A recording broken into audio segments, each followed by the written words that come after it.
우리 설교 전에 잠시 보았던 이 영상은 미국 켄터키주의 에즈베리 대학교에서 일어난 부흥 운동입니다. 제가 공부했던 우리 서울신학대학 대학원에도 여기 출신 교수님들이 몇 분 계세요. 근데 참 복음적인 신학교 중에 한 곳입니다. 특별히 이번 부흥이 학교 채플에서 일어났다라는 게 고무적이고요. 계속되는 기도, 예배, 간증, 성경 읽기, 그리고 회개의 역사가 미국 전역에 일어나고 또 그것을 보기 위해 사람들이 모이고 있고 그 여파로 여타 또 다른 학교에서도 이런 부흥이 일어나고 있다는 사실입니다. 참석한 사람 중에 복음주의자 존 버데트라고 하는 사람이 이런 말을 하는 인터뷰 기사를 읽었습니다. 에즈베리의 부흥회에 참석한 것은 잊을 수 없는 경험이었습니다. 우리는 건물 안으로 들어가자마자 말 그대로 하나님의 임재를 느낄 수 있었습니다. 열정적이고 진정한 예배, 부서짐, 기도하는 사람들, 고요한 화음에서부터 큰 소리로 노래하고 박수치고 간증하는 소리에 이르기까지 성령님이 인도하시는 예배였습니다. 프로그램은 없었지만 완전한 평화, 규칙은 없었지만 완전한 질서가 있었습니다. 많은 감정들이 있었지만 감정주의는 없었습니다. 나는 하나님께서 이것을 어떻게 사용하셔서 복음을 가까이 그리고 멀리까지 진전시키는지를 빨리 보고 싶습니다 라고 하는 이야기였습니다.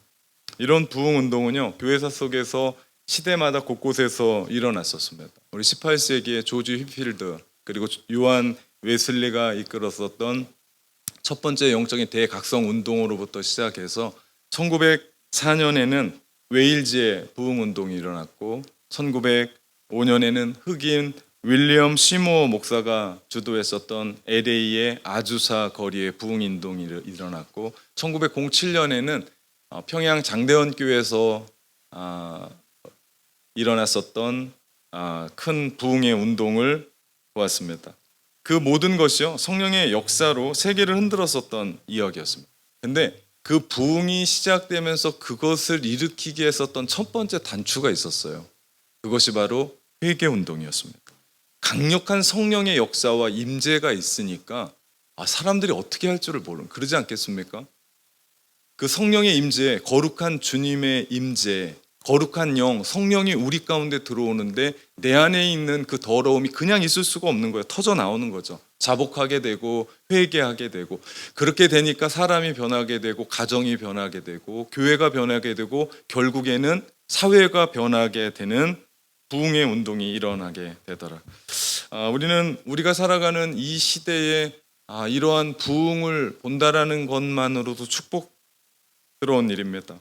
우리가 지금 살아가는 시대가 어떤 시대고 어디로 가고 있고 그리고 세계 곳곳에서 터져가는 어떤 문제들, 사건들 그런 것들을 보면서 주님 오실 날이 멀지 않았구나라고 하는 것을 느끼는 이때 하나님이 수많은 사람들을 불러서 부흥을 일으키는 이 장면이 너무나 감동스러웠고 이 영상을 제가 보면서 직접 가지 못하지만 보면서 제 마음 가운데 하나님 오클랜드 안에도 이런 성령의 강력한 부흥이 있기를 소원하면서 기도했습니다. 우리도 마찬가지입니다. 그냥 내가 신앙생활하고 교회 다니는 거로만 만족하지 않고 정말 우리가 오늘을 이 땅을 하나님의 나라로 살아가면서 주님이 원하시는 일이 무엇인지 성령이 우리 가운데 부어주시는 그 열망이 무엇인지를 느낀다면 우리의 삶은 달라지리라고 생각합니다. 오늘 본문 마태복음 16장 16절에서 28절의 말씀은요 예수님이 말씀하신 금식에 대한 얘기예요. 그런데 사실은 이 말씀의 진위를 들어가 보면요 진짜 예수님이 하고자 하시는 말씀은요 진정한 회개입니다. 예수님 당시 금식은요 신앙의 모습을 보여주는 거룩한 행위였어요. 아무나 금식하는 것이 아니라 금식 정도 하게 되면 그 사람 명성 있어, 그 사람 종교적으로 뛰어나 라고 인정받았을 때였습니다. 그렇기 때문에 내가 금식을 한다는 것은 지위와 어떤 명성이 뒤따르는 일이었단 말이죠. 오늘 주님이 말씀하시는 것은 잘못된 금식에 대해서 지적하시는 거예요. 금식에 대한 무용론, 다시 말하면 금식이 필요 없다라는 얘기가 아니에요. 금식을 하되 제대로 된 금식하고 올바른 금식하라는 거죠.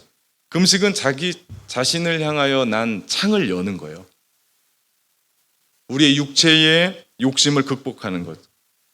그럼에도 불구하고 주님이 잘못된 금식에 대해서 이렇게 말씀하세요. 16절 보니까요. 금식할 때에 너희는 외식하는 자들과 같이 슬픈 기색을 보이지 말라. 그들은 금식하는 것을 사람에게 보이려고 얼굴을 흉하게 하느니라. 내가 진실로 너희에게 이르노니 그들은 자기 상을 이미 받았느니라. 무슨 말입니까? 금식을 자기 속의 인격의 중요성을 외면한 채, 사실은 금식을 통해서 내 자신이 변해야 되거든요. 그런데 그것과는 상관없이 외형적으로 내가 종교적으로 이 정도로 뛰어나라고 나타내는 어떤 수단으로 되는 것, 주님은 이것을 위선이라고 얘기합니다. 주님은 지금 그것을 말하려고 하는 거예요. 그거 잘못됐다. 거기서 그치지 않습니다. 그거 회개해야 한다. 가만 보면 우리 인간의 죄된 습성은요, 정말 파괴적입니다. 심지어는 하나님의 경건하고 거룩한 그 어떤 영적인 것들조차도 우리의 죄성은 무가치하게 만들어요. 완전히 짓밟아 버려요. 아무것도 아닌 것으로 만들어요. 이런 죄의 속성이 우리 가운데 있는 것을 봅니다. 제가 나이가 들어가면서 한 가지 좋은 점이 있어요. 그것은 더 이상 남들의 이목에 집중하지 않는다는 거예요. 제가 이 감옥에서 완전히 해방된 건 아닌데 가석방 정도의 모습이지 않을까 라는 그런 생각을 합니다. 예전에 신경도 많이 썼어요. 의식도 많이 했어요. 근데 이제는 그렇게까지 신경 쓰지 않습니다. 적어도 저는 우리 아이들을 보면서 쟤네보단 낫다라는 그런 생각을 해요. 우리 아이들 학교 가면서 가만히 보면 말이나 행동, 옷차림 제대로 하지 못하면 누군가가 보니까 창피를 당하고 무시를 당할 것 같아서 정말 잘 준비하고 학교에 갑니다. 우리 고등학교 다니는 우리 딸 서영이 고등학교 가면서 화장을 해요. 학교 가면서 저는 우리 고등학교 우리 딸 아이가 화장을 하고 학교 갈지를 몰랐습니다. 더 신기한 건요, 제가 픽업하면서 그 아침에 화장하는 그 딸을 기다리고 있는 그 아량 넓은 아빠가 될 줄은 전 상상도 못했습니다. 제가 이러고 삽니다. 마태복음 6장에 예수님은 하나님이 아닌 사람에게 인정을 받기 위해 살아가는 것이 얼마나 위험한지에 대해서 말씀하세요. 경고하세요. 예수님은 그런 태도가 우리 마태복음 산상수훈 읽어가면서 우리 가운데 얘기하는 베품, 그리고 기도, 우리 주기도문 끝났었잖아요. 그리고 오늘 말씀하는 이 금식에 대한 그 부분의 참된 의미를 퇴색한다. 기도도 남 보이게 하려, 베품도 남을 보이게 하려고, 금식조차도 내가 변해야 되는데 그건 어디 갔나 없고 어떻게 합니까? 남에게 보이려고 하고 있는 나 자신을 보죠. 왜 그렇습니까? 우리가 하나님보다 다른 사람에 대한 평가와 인정을 더 갈급하게 되면 우리는 반드시 이 신앙생활에서 떨어져 나갑니다. 반드시 우리는 변질될 수밖에 없죠. 그렇지 않겠습니까? 우리가 하나님의 영광을 위해 주님 기쁘시게 하는 그런 삶을 위해 살아야 하는데 우리의 관심이 하나님에 있지 않고 나의 관심은 오직 누군가가 그 한 사람이 되어 버린다면 그것이 우리의 우상 아니에요? 그것으로 말미암아 우리의 신앙생활에 걸림돌이 되지 않겠습니까? 더 큰 문제는 그 안에는 주님이 주신 자유가 없다는 거예요. 얼굴이 밝지가 않습니다. 그 안에는 하늘에서 우리 가운데 주시는 샬롬의 평화가 없습니다. 그리고 나는 그 대상으로 말미암아 두려워합니다. 이게 더 문제예요. 우리가 누군가를 두려워하지 이건 하나님이 주신 마음이 아니에요. 내가 남을 의식하고 두려워하기 시작하면 우리가 하나님 나라에서 성장하는데 방해가 돼요. 걸림돌이 돼요. 왜? 늘 그 사람이 신경 쓰이거든요. 남의 인정을 위해 살면 평생 그곳에 묶여 살 수밖에 없습니다. 달라스 윌라드라는 사람이 쓴 하나님의 모략이라는 책에 이런 글귀가 있습니다. 우리가 교회에서 남들의 생각에 관한 생각하는 시간을 하나님에 관한 생각하는 시간과 비교해 보면 필시 충격을 받을 것이다. 우리의 삶과 일이 하나님 나라에 속하려면 인간의 인정을 주된 심지어 중요한 목표로 삼아서는 안 된다. 남들이 뭐라 생각하든 신경 쓰지 말아야 한다라고 얘기합니다. 요즘 여러분은 어떻습니까? 여러분은 누구를 신경 쓰고 신앙생활합니까? 여러분은 누구를 신경 쓰고 오늘 교회에 나왔습니까? 남편입니까? 아내입니까? 자식입니까? 부모예요? 직장의 상사입니까? 혹시 이 앞에 서 있는 접니까? 이제는 내려놓으십시오. 여러분 이제 자유하십시오. 여러분은 하나님께서 저 십자가에서 여러분을 위해 대신 죽으신 것은요, 여러분에게 자유를 주시려고 하는 거예요. 수요 예배 때 계속해서 보고 있는 갈라디아서 핵심의 말씀 5장 1절의 말씀에 보면요, 그리스도께서 우리를 자유케 하시려고 자유를 주셨으니 그러므로 굳세게 서서 다시는 종의 멍에를 매지 말라라고 얘기합니다. 사랑하는 여러분, 여러분은 주 예수 그리스도 안에서 존귀한 자들입니다. 네, 여러분 얼굴 보니까 설마라고 하는 얼굴로 절 쳐다봐요. 다시 하겠습니다. 여러분은 주 예수 그리스도 안에서 존귀한 자들입니다. 뭘 가지고 있든지 없든지, 성공했든지 실패했든지, 몸이 아프든지 건강하든지, 내가 잘 나가든지 안 나가든지 하나님 안에서 여러분은 존귀한 자들이에요. 왜 그렇습니까? 여러분을 위해 우리 주님이 죽으셨습니다. 우린 존귀한 자들이에요. 그렇다면 우리는 한 분 바라보고 살아야 돼요. 하나님. 그분이 나를 얼마나 기뻐하시고 얼마나 기대하시는지. 우리가 그런 삶 살면서 살아가는 겁니다. 하나님이 그렇게 우리를 부르신 거예요. 여기서 우리는 예수님이 말씀하신 금식에 대한 얘기를 왜 꺼내셨을까라고 하는 것을 살펴볼 필요가 있습니다. 우리 금식은요, 영적인 목적을 위해서 하는 거예요. 우리 신구약 말씀을 좀 찾아보면, 구약의 말씀에 보면 이스라엘 백성들이 무엇보다도 금식할 때는 죄를 회개했을 때예요. 그래서 이 금식이라는 히브리어 단어는요, 하나님 앞에서 자신을 낮춘다라는 뜻입니다. 그래서 그들이 금식할 때는요, 자신의 죄가 너무나 안타깝고 힘들어서 하나님 앞에 금식하면서 하나님 앞에 나갔습니다. 구약 성경을 읽다 보면 금식하는 때가 나오는데, 그때가 언제냐면요, 그들의 생애에 중대한 위기를 만났을 때 그 위기를 극복하고 뛰어넘기 위해서 그들이 금식합니다. 개인적으로, 가정적으로, 민족적으로, 국가적으로 그들은 엄청난 금식의 운동을 하면서 그들이 하나님 앞에 나아갔던 것을 봅니다. 신약에 와서는요, 재회개도 있고 또 위기 탈출에 대한 금식도 있지만, 특별히 사도행전 13장에 보면 안디옥 교회에서 선교사를 파송하게 됐어요. 그때 누구를 파송해야 되나 그들이 갈등하고 있을 때 그들이 교회가 함께 기도하고 금식하면서 파송합니다. 다시 말하면 교회의 중태대한 과제 앞에서 교인들이 금식하고 하나님 앞에 기도하면서 바울과 바나바를 선교사로 파송합니다. 거긴 자기 뜻이, 자기의 의견이, 자기의 어떤 것이 우선되지 않았어요. 사실 바울은 그 교회의 담임 목사였어요. 근데 담임 목사를 파송해서 선교지로 보내는 것, 이게 쉬운 일이겠습니까? 쉽지 않아요. 그러나 그들은 하나님의 뜻이 옳다라고 생각해서 그들은 그 일들을 행합니다. 사도행전 27장에 보면요, 금식하는 절기가 있었던 걸 봐요. 그들은 어떤 금식하는 때가 있었어요. 우리가 지금 사순절 맞이하면서 릴레이 금식하는 것처럼 금식하는 때가 있었습니다. 그래서 그들이 금식을 하면서 자신의 육체의 탐욕을 극복하고 하나님 앞에 자신을 드리는 시간들을 내려놨어요. 여러분, 세상을 살아가면서 가장 어려운 게 탐심 아닙니까? 탐심. 그 음식 앞에서, 그러면서 뭐라고 해요? 우리는 내일부터 하자, 다이어트. 그러면서 오늘 열심히 먹어요. 음식에 대한 그 욕심, 이건요, 우리가 어떻게 할 수 없는 그런 겁니다. 근데 내가 그것까지도 어떻게 합니까? 그것까지도 절제하고 내가 하나님 앞에 나 자신을 드리는 시간들로 그들은 금식을 영적인 훈련의 한 방편으로 사용했던 것을 우리는 봅니다. 여러분, 왜 우리가 이렇게까지 해야 돼요? 신앙생활하면서 그냥 교회만 열심히 나와도 되지 뭘 이렇게 금식까지 하면서 우리가 뭐 엄청난 사람이라고 왜 그렇게 해야 됩니까? 이유가 있습니다. 우리의 신앙생활은 우리의 신앙생활을 방해하는 사탄과 마귀가 있기 때문입니다. 우리의 신앙생활은 보이지 않는 영적인 전투입니다. 전쟁터예요. 그래서 어떻게 하든지 우리를 무너뜨리려고 해요. 하나님께 가는 거 무너뜨리려고 하는 거예요. 여러분, 오늘 여러분이 이렇게 예배의 자리에 나와서 예배 드리는 건 그냥 한 일이 아니에요. 영적인 전쟁에서 승리한 겁니다. 그냥 올 수 있는 게 아니에요. 생각해 보세요. 교회만 오면 애들이 그렇게 말을 안 들어. 교회만 오다 보면 왜 그렇게 부부가 말을 잘하다가 그날 아무것도 아닌 일로 차 속에서 싸우다가 어디로 가요? 교회 안 가고 바닷가 가서 언쟁하다가 아무것도 아니다 그러고 햄버거 먹고 집에 가잖아요. 이게 누가 하는 일입니까? 하나님이 하시는 거예요? 여러분 햄버거를 못 먹어서? 아니요. 사단이 어떻게 하든지 우리를 하나님께로 나아가지 못하도록 방해하기 때문입니다. 우리가 이런 유혹에 넘어가지 않고 실패하지 않기 위해서 우리가 훈련하는 겁니다. 그래서 사도 바울이 고린도전서 9장에 이런 말씀을 하세요.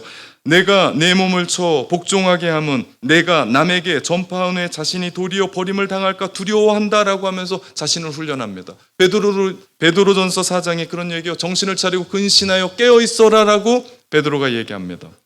우리가 계속해서 그 은혜에 머물기 위해선 어떠한 한 도구가 필요해요. 그게 예배일 수 있어요. 그게 기도일 수 있어요. 그것이 여러분이 하고 있는 말씀의 묵상일 수 있어요. 20분 성경 읽기일 수도 있어요. 그것이 감사 운동일 수도 있습니다. 오늘 예수님이 말씀하시는 것은 금식이에요. 근데 이 금식이 하나님께로 나아가면 나를 영적으로 훈련시키는 너무나 좋은 것입니다. 금식은 나를 부인하는 거예요. 물론 내가 금식 기도하면서 위기를 탈피하기도 하고 어떤 문제들을 해결받기도 합니다. 그런데 정말 중요한 것은 금식을 통해서 나 자신을 부인하는 걸 배우는 거예요. 내가 음식조차도 절제할 수 있으면 내 자신을 부인하는 것, 나를 훈련시키는 것 충분히 가능하다는 겁니다. 그러나 그 금식조차도 우리의 죄된 본성이 이걸 변화시키더라고요. 아니, 나쁘게 퇴색시키더라고요. 뭡니까? 남에게 보이려고 하는 외식에 빠질 수 있다라는 겁니다. 그래서 오늘 주님 17절에 그런 말씀하세요. 너는 금식할 때 머리에 기름을 바르고 얼굴을 씻으라. 금식할 때 화장 더 진하게 하라는 얘기가 아니에요. 무슨 얘기입니까? 하던 그대로 평상시 하던 그대로 세수도 하고 날마다 그런 신앙생활, 그런 생활을 해 나가야 된다. 영위해야 된다. 금식한다고 그 침대에 누워있거나 금식한다고 이상한 어떤 일을 해서는 안 되고 자연스럽게 그 금식을 통해 탐심을 극복하고 회개하는 삶을 살아야 된다라고 주님이 우리 가운데 얘기하는 거예요. 만약에 우리가 금식하면서 그게 안 되고 내가 예배하면서 그게 안 되고 내가 기도하면서 그게 안 되고 기도는 하나님과 우리와의 단둘이 대화 아닙니까? 근데 누가 나의 기도하는 걸 보고 봤으면 좋겠어. 그리고 그 기도하는 걸 보고 아 그렇지 그 사람은 정말 기도하는 사람이야 라고 이해하겠다면 그건 기도에서부터 본질에서부터 떨어진 거라는 거죠. 회개는 근본적으로 돌이킨다는 거예요. 방향을 돌려 귀향한다는 겁니다. 이것이 산상수훈 전체에 일맥상통하는 주제입니다. 어느 날 한 젊은이가 노인에게 그렇게 묻습니다. 할아버지, 회개하기 가장 좋은 날은 언제입니까? 그러자 이 할아버지가 대답을 합니다. 이복의 젊은이, 회개하기 가장 좋은 때는 죽기 바로 그 전이라네. 이 젊은이가 깜짝 놀랐어요. 그러면서 묻습니다. 그렇다면 내가 죽는 날을 어떻게 할 수 있습니까? 죽기 바로 전에 회개하고 싶었던 그 젊은이에게 이 노인은 이야기합니다. 그러게 말일세. 자기 죽는 날을 아는 사람은 아무도 없지. 그래서 우리는 날마다 회개해야 되는 거지. T.C. 워렌이라는 사람이 오늘이라는 예배에서요, 책에서 이런 말을 합니다. 회개와 믿음은 그리스도인의 삶에서 지속되는 일상의 리듬이자 우리가 들이마시고 내쉬는 숨과 같다라고 얘기합니다. 여러분, 우리의 회개와 우리의 믿음은요, 자연스러운 거예요. 여러분, 이 자리에 호흡이 불안정한 사람 있습니까? 여기 계시면 안 돼요. 병원에 가서 누우셔야 돼요. 우리의 삶의 리듬이 자연스러운 것처럼 회개와 믿음은 자연스러워야 돼요. 들숨과 날숨이 자연스러워야 돼요. 우리가 숨만 들이쉬면 죽어요. 내쉬어야 돼요. 이걸 가장 잘할 수 있는 데가 수영 아닙니까? 들여만 마시면 그 속에서 큰일 납니다. 회개와 믿음이 자연스러워야 돼요.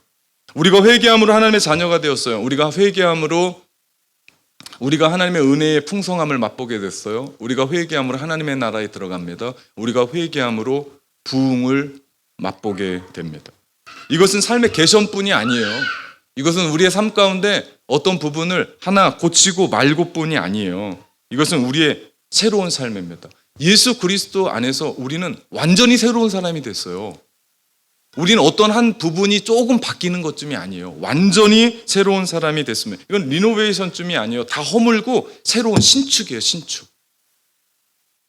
탕자가 자신의 비참함을 깨달았어요. 그러면서 그 돼지 집 조금 개선하고 산 게 아니고 거기를 떠나서 아버지 집으로 돌아오는 것처럼.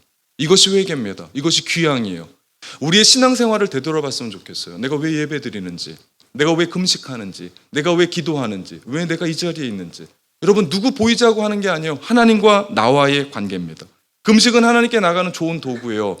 그런데 그 좋은 도구도 우리의 죄된 본성은 남에게 보이려고 그렇게 노력하면서 살게 되더라. 이것은 위선이에요. 여러분, 위선이라는 그 말, 가만히 생각해 보십시오. 혹시 내가 그런 유의 욕심껏 경쟁하면서 시기하면서 나는 신앙생활하고 있지 않나? 나는 그래도 교회 직분자인데, 그래도 나는 교회 목사인데, 그래도 나는 장로인데, 그래도 나는 권사인데, 내가 교회 신앙생활 몇 년 했는데 내가 그런 걸 안 하겠어? 라고 하면서 하는 일이 있습니까? 여러분, 그 모든 게 다 쓸데없는 짓이에요. 소용없는 짓이에요. 왜냐하면 나의 의의를 드러내는 일이기 때문이에요. 우리가 이 땅을 은혜로 살아가는 건 하나님의 의의로 살아가는 거예요. 예수 그리스도의 십자가의 의의. 그것 때문에 우리가 천국에 가는 거, 그것 때문에 내가 의롭게 되는 거지, 내가 조금 뭔가를 해보겠다? 절대 그렇지 않습니다. 목사라고 천국에 그냥 갑니까? 그렇지 않아요. 예수 그리스도의 그 의 때문에 그래요. 그러면서 교회 안에서 그 의의를, 자신의 의의를 드러내면서 그거 알아주지 않으면 어떻게 합니까? 화내요. 시기해요. 질투해요. 미워해요. 싸워요. 그 소용없는 일 내려놓고 정말 우리가 하나님이 정말 원하시는 하나님과의 1대1 관계 안에서 하나님이 무엇을 원하시는지를 생각해 봤으면 좋겠습니다. 신앙생활 절대 매너리즘에 빠지면 안 돼요. 제가 목회한 지 20년이에요. 날마다 새롭습니다. 죄송하지만 그러지 않으면 못합니다. 작년에 했었던 거? 아니요. 10년 전에 했었던 거? 아닙니다. 여러분, 우리의 신앙생활 매너리즘에 빠지면요, 다 알아요. 남들이 다 봐요. 더 중요한 건 내 자신이 못 견뎌요. 그러다가 그만둡니다. 신앙생활 그만둔 사람들 가만히 보면요, 엄청난 거대한 주제가 있어서가 아니에요. 내가 매너리즘에 빠진 거예요. 그러지 하지 않기 위해서는 우리가 날마다 힘들어도 훈련해야 돼요. 영적인 훈련. 우리 영적인 훈련 3가지 하고 있잖아요. 성경 읽자, 기도하자, 감사하자. 여러분, 이게 다인 줄 아십니까? 이건 정말 아무것도 아니에요. 아주 기초적인 거예요. 그래서 우리가 훈련하는 겁니다. 그렇게 주님 앞에 다시 한번 훈련하고 회개하며 하나님 앞에 나가는 거죠. 우리의 신앙생활은 오직 하나님의 능력에 힘입어서 주의 은혜로 하나님의 나라를 살아가는 겁니다. 절대 내 뜻과 내 방식과 내가 해왔던 대로는 살 수 없다. 왜 그렇습니까? 하나님의 나라는 주대심의 나라예요. 그분이 통치하세요. 그분이 다스리세요. 그런데 내가 거기에 내 주장을 한다고요? 쓸모없는 일 아니에요? 뭐 그렇게 힘쓰고 삽니까? 아예 주님의 뜻을 구하는 것이 낫지 않습니까? 위선이요, 나쁜 이유가 있습니다. 그 말 자체도 듣기 싫지만 위선은 단지 경건해 보이려고 하는 어떤 시도나 방식이 아니에요. 그 위선은 남을 속여요. 근데 더 무서운 일은 뭔지 아십니까? 하나님도 속여요. 이게 더 무서워요. 남을 속이는 건 할 수 있어요. 그런데 하나님은 거기에 인식하지도 않는다는 게 더 문제입니다. 겉으로는 하나님을 예배해요. 그런데 속으로는 나 자신을 예배해요. 겉으로는 하나님께 기도해요. 근데 가만 보면 내 욕심껏 구하고 있어요. 금식은 해요. 그런데 어떻게 금식합니까? 내 속사람과는 전혀 상관이 없어요. 위선이죠. 끔찍한 우리의 변질이죠. 예수님은 이 위선이 언제 어떻게 발생하는지를 정확하게 말씀하세요. 위선은 우리의 삶 가운데 우리 내면에 하나님과 깊은 1대1의 관계가 없을 때 위선하게 됩니다. 무슨 얘기예요? 우리가 하나님과 기도 생활하지 않잖아요. 1대1로 하나님과 만나서 하나님 난 누구죠? 나는 어디로 가야 되죠? 나는 신앙생활이 어떻죠? 그게 없으면요, 우리는 반드시 위선합니다. 그러면서 남들이 보여주는 그런 삶을 살려고 해요. 여러분은 언제 어느 시간에 하나님과 1대1의 대화를 하십니까? 그런 삶이 있습니까? 그냥 오늘 주일날 이렇게 많이 교회 나오는 거 말고 여러분이 정말 여러분의 삶 속에서 정말 소중한 어떤 시간을 하나님께 드리면, 황금의 시간이에요. 일 다 끝나고 잘 때 샤워하고 침대에 누워서 하나님과, 이거 말고요, 정말 여러분의 황금의 시간, 레포트 쓰기도 아깝고 정말 뭐 하기도 아까운 정말 황금의 시간. 여러분 그 시간 뭐 합니까? 엔터테인먼트 보지 않아요? 세상이 어떻게 돌아가는가 보지 않아요? 유튜브 시청하지 않습니까? 편하게 누워서 그 시간, 정말 나에게 황금인 그 시간, 누구에게도 뺏기고 싶지 않은 그 시간, 그 시간 하나님과 1대1로, 하나님 내가 누굽니까? 진지하게 물으십시오. 오늘 예배하는 나는 누굽니까? 진지하게 물으십시오. 내가 기도하고 있는 나는 누굽니까? 진정하게 물으십시오. 그러지 않으면 우리의 신앙생활은 위선이 될 확률이 큽니다. 왜 그렇습니까? 그 신앙생활은 내가 만족해요. 주님 만족하지 않습니다. 나만 만족하면 돼요. 오늘 찬양 근사했어. 만족해요. 오늘 말씀 근사했어. 내가 만족해요. 오늘 사람들과 성도 얘기할 때 근사했어. 오늘 뭐가 나올지 모르지만 진짜 맛있어서. 누구 만족입니까? 주님 만족은 거기에 없습니다. 다 내 만족이에요. 그러니까 신앙생활 해나가면서 이기적이고 개인적으로 이 세상을 살아가요. 우리가 이기적이고 개인적인 거 십자가에 못 박은 사람들 아니에요? 정과 탐욕이 십자가에 죽은 사람들 아닙니까? 근데 왜 우리는 또 그렇게 삽니까? 오늘 예수님이 금식을 통해서 우리 가운데 말씀하시고자 하는 것이 이겁니다. 18절, 이는 금식하는 자로 사람에게 보이지 않고 오직 은밀한 중에 계신 내 아버지께 보이려 함이라. 은밀한 중에 보시는 내 아버지께서 갚으시리라. 아버지와의 그 깊은 고요한 그 대화 가운데 나오는 말, 이것이 기도예요. 이것이 진정으로 주님을 높일 수 있고 은밀한 곳에서만 주님이 내 영혼을 찾으세요. 다른 데서 찾지 않습니다. 화려하고 엄청나게 내가 성공하는 그곳에서 여러분을 찾는 게 아니라 아주 고요하고 은밀한 곳에서 주님은 한 영혼을 찾으십니다. 우리 하나님은 인간의 내면의 은밀한 부분까지 보기 원하세요. 아니, 보시죠. 오직 그 내면을 성찰하며 우리는 출발해야 됩니다. 금식하고 있는 나는 누군가? 예배하고 있는 나는 누군가? 기도하고 있는 나는 누군가? 내가 누구인지 은밀한 중에 계신 하나님과 대화하면서 나를 찾아가야 돼요. 그리고 진정한 금식, 진정한 회개를 통해서 오늘을 하나님의 나라로 살아갈 수 있게 되는 줄 믿습니다. 지금 에리즈베리 대학교에서 일어났던 부흥의 운동은 미국 전역을 퍼져가고 있어요. 또 여기에 유명한 설교자와 유명한 찬양 인도자들이 자신들을 거기에 세워달라고 요청을 했어요. 물론 그 부흥에 열망해서 나도 그 부흥의 한 사람이 되고 싶습니다. 그랬을 거예요. 전 그렇게 믿어요. 그러나 혹 그 부흥의 편성에서 내가 얼마나 설교 잘하는 줄 아냐? 그 부흥의 편성에서 혹 내가 얼마나 찬양 인도를 잘하는 줄 아냐? 라고 이야기한다면 기가 막힐 노릇이고 이것이 외식입니다. 우리 안에도 켄터키 그 시골에 아무것도 없는 그 시골에서 시작되었던 성령의 강력한 임재와 기름 부으심의 역사가 일어났으면 합니다. 제가 저 영상을 몇 번 돌려보면서 볼 때마다 울었습니다. 가슴이 벅차더라고요. 그러면서 기도했습니다. 하나님, 이 부흥을 우리에게 주옵소서. 그 부흥을 보고 싶습니다. 그 부흥을 경험하며 오늘을 살아간다는 것, 이거 행복 아니겠습니까? 산다는 것이 뭐 그리 거창하지 않아요. 보니까 주님과 함께 주님을 기쁘시게 하고 주님께 내 삶을 드리며 주님이 원하시는 그곳에서 살아가는 것, 이것이 부흥 아니겠습니까? 사랑하는 참된 가족 여러분, 오늘을 하나님의 나라로 삽시다. 아멘.